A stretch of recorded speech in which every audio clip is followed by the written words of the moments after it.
पत्रकार परिषद किया? आज देखिए महाराष्ट्र डेमोक्रेटिक फोरम इसकी जानिब से ये पत्रकार ली गई थी कि जो इलेक्शन कमिश्नर की जो इलेक्शन के दौरान जो उसकी कार्रवाई होनी चाहिए, जो उसका काम है, जो उसकी ड्यूटी दी गई है, वो इम्पार्शल होना चाहिए, गैर जानिबदार होना चाहिए और किसी भी पक्ष को, चाहे वो सत्ताधारी हो या अपक्ष हो, किसी के भी ताल्लुक से जो कायदेशीर जो कॉन्स्टिट्यूशन में जो प्रोविज़न है उसके मुताबिक कार्रवाई होना चाहिए। 3 चरण इलेक्शन के पूरे भारत में हो गए, आज चौथा चरण चल रहा है।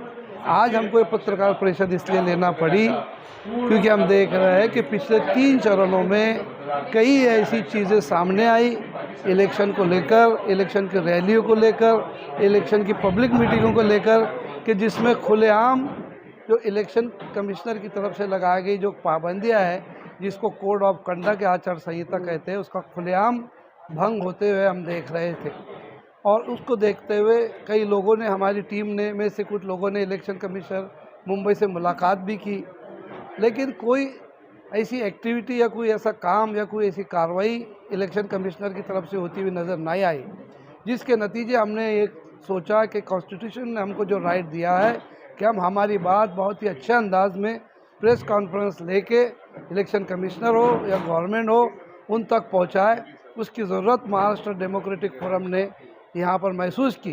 क्योंकि आप देखते हैं कि महाराष्ट्र डेमोक्रेटिक फोरम 1 साल से कॉन्स्टिट्यूशन के हिसाब से हर शहरी को उसका वोट का अधिकार मिले, हर शहरी जो वोट धारक है वो 100% वोटिंग में भाग ले और जिनके नाम मिसिंग हैं उनके नाम शामिल किए जाए, जो 18 साल के हो गए उनके नाम दाखिल किया जाए और एक अच्छे माहौल में इलेक्शन का जो प्रक्रिया है वो पार पड़े और हर इंसान अपनी मर्ज़ी का कैंडिडेट सेलेक्ट करे, चुने और वोटिंग में भाग ले।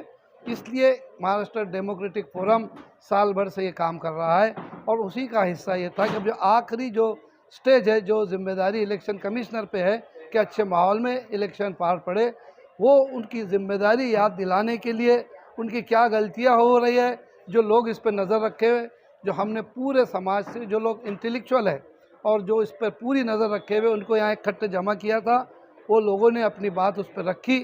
ये बात को हम यूट्यूब के माध्यम से, मीडिया के माध्यम से और लिखित माध्यम से सरकार तक और इलेक्शन कमिश्नर तक पहुंचाने की कोशिश करें। हमारे देश का जो मौजूदा इलेक्शन कमीशन है वो खुली हुई पार्शलिटी कर रहा है।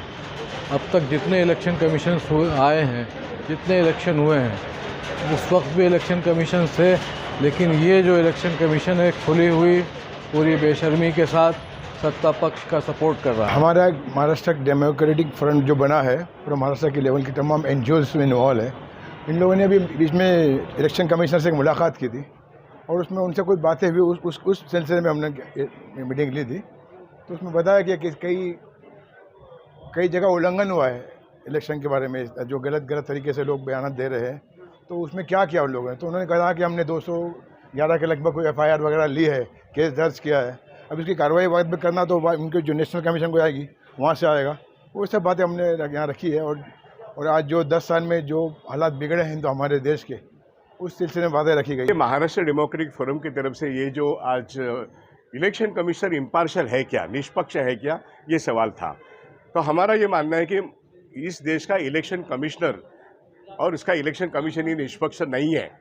वो सिलेक्टिवली अपोजिशन को टारगेट करता है और गवर्नमेंट ऑफ इंडिया के जो प्राइम मिनिस्टर, होम मिनिस्टर है और वो भाजपा का नेता है, उनका एक राइट हैंड या लेफ्ट हैंड बन के इलेक्शन कमिश्नर काम कर रहा है। ये हमारा आरोप ही नहीं है, हम अनुभव के साथ कह रहे हैं कि जब हिंदू मुस्लिम का नारे लगते हैं और अपने स्पीच में प्राइम मिनिस्टर और होम मिनिस्टर बोलते हैं रिजर्वेशन मुस्लिमों का निकालो और वो SC/ST को दो, अगर ऐसी बातें वो करते हैं तो ये 2 धर्म में, 2 जातियों में ये झगड़ा लगाने की बात ये कोड ऑफ कॉन्डक्ट में कहाँ बैठती है। तो इसके ऊपर इलेक्शन कमीशन को एक्शन लेनी चाहिए। इस बात पर एक्शन नहीं लेते। राहुल गांधी के पास अदानी और अंबानी कैश लेके जाता है, कौन जाता है? तो अदानी और अंबानी टेम्पो में लेके जाते हैं।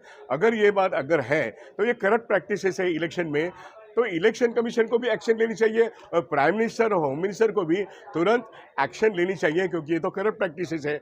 असल में देखा जाए तो अभी हम देखते हैं कि पहले 3 राउंड में बीजेपी की तरफ से बहुत जगह पे कैश बांटी गई है, लेकिन वहाँ पे इलेक्शन कमीशन सोता रहा है या सिलेक्टिवली काम भी नहीं करता है, और यहाँ पे इलेक्शन कमीशन कुछ भी कार्रवाई नहीं कर रहा है। तो प्राइम मिनिस्टर और होम मिनिस्टर को इम्यूनिटी है क्या, मतलब एग्जेम्पशन है क्या, मतलब कोई भी बर्ताव करे और इलेक्शन कमीशन कुछ नहीं करे। इसलिए हम सोचते हैं कि इलेक्शन कमिश्नर एक गुनहगार है। गुनहगार हम इसलिए कहते हैं कि वो निष्पक्ष होना चाहिए, वो संविधान की उसके ऊपर एक जिम्मेदारी है, वो एक ऑटोनमस बॉडी है, लेकिन यहाँ हम देखते हैं वो कानून की धज्जियाँ उड़ा रहा है और वो प्राइम मिनिस्टर और होम मिनिस्टर को 11 बार इंडिया अलायंस के लोगों ने कंप्लेंट करने के बाद भी इलेक्शन कमिश्नर अपने को दुरुस्त नहीं कर रहा है। और हम चाहते हैं कि सुप्रीम कोर्ट इलेक्शन कमीशन को दुरुस्त करें, नहीं तो चौथा राउंड आज हो रहा है। हम तो हमारा काम करेंगे कि इंडिया अलायंस की तरफ से बहुत बड़े पैमाने पे वोटिंग होना चाहिए, और प्राइम मिनिस्टर की जो पार्टी है भारतीय जनता पार्टी, इसको ये देश के हित में काम नहीं कर रही है। पिछले 10 साल में पूरी अर्थव्यवस्था का एक सत्यानाश हो गया है, और आगे आने वाले दिनों में अगर रोजगारी बढ़ती नहीं है, बेरोजगारी और भी बढ़ती है और महंगाई कम नहीं होती है, तो लोग जिएंगे तो जिए कैसे? ये सवाल जो है, इनको लेकर हम समझते हैं कि सरकार बदलनी चाहिए। और महाराष्ट्र डेमोक्रेटिक फोरम एक अच्छी बात कर रहा है कि ज़्यादा से ज़्यादा वोट ये मुस्लिम समाज, दलित समाज, बहुजन समाज, सब लोगों ने उतर के बम्बई में, और आज ये जो इलेक्शंस है या देश में इलेक्शंस है, वो मोदी सरकार को डिफीट करना चाहिए। और मैं समझता हूँ कि इंडिया अलायंस 350 सीट तक जीत जाएगी और मोदी सरकार 150 सीट तक भी नहीं आ सकती है। ऐसे हालात में ये महाराष्ट्र डेमोक्रेटिक फोरम की आज की जो पत्रकार परिषद है, ये एक बहुत बड़ी सराहनीय बात है। इसमें वोटिंग लोगों का बढ़ना चाहिए, इसलिए वो एक एंथुजियाज्म करने वाली बात है, और हम चाहते हैं कि लोग वोट करें और मोदी को परास्त करें। ये जो उल्लंघन कौन कर रहा है, तो भारतीय जनता पार्टी के नेता लोग, उसमें प्राइम मिनिस्टर, होम मिनिस्टर है, और ऐसे लोगों को अगर आप एक्शन नहीं लोगे उनके ऊपर और सिर्फ सिलेक्टिवली अपोजिशन पर एक्शन लोगे, तो ये बहुत गलत बात है। जैसे अभी देखो बम्बई में एक कैंडिडेट खड़ा हो गया अमोल करतीकर, दूसरे दिन ईडी उसके घर में पहुंच गया। ईडी को कम से कम 4 जून तक रुकना चाहिए, या अगर एक्शन लेना भी है तो पहले भी ले सकते हैं। वो उम्मीदवार बनने के बाद एक्शन लेना, इसका मतलब इलेक्शन कमीशन जानबूझकर इस तरीके से नज़रअंदाजी कर रहा है, और ईडी ये सरकार का एक राइट हैंड और लेफ्ट हैंड बन गया है। तो इस तरह से इलेक्शन कमीशन को निष्पक्ष होना चाहिए। ये तो मैंने एक उदाहरण दिया, इसके पहले मैं बहुत सारे उदाहरण दे चुका हूँ। इसलिए इम्पार्शल रहना यह हमारी अपेक्षा है, लेकिन पार्शल रहना ये उनकी आदत बन गई है, और ये आदत इस देश के संविधान के खिलाफ है। इसलिए सुप्रीम कोर्ट इलेक्शन कमीशन पर एक्शन ले, सुओ मोटो एक्शन ले, ये हमारी मांग भी है।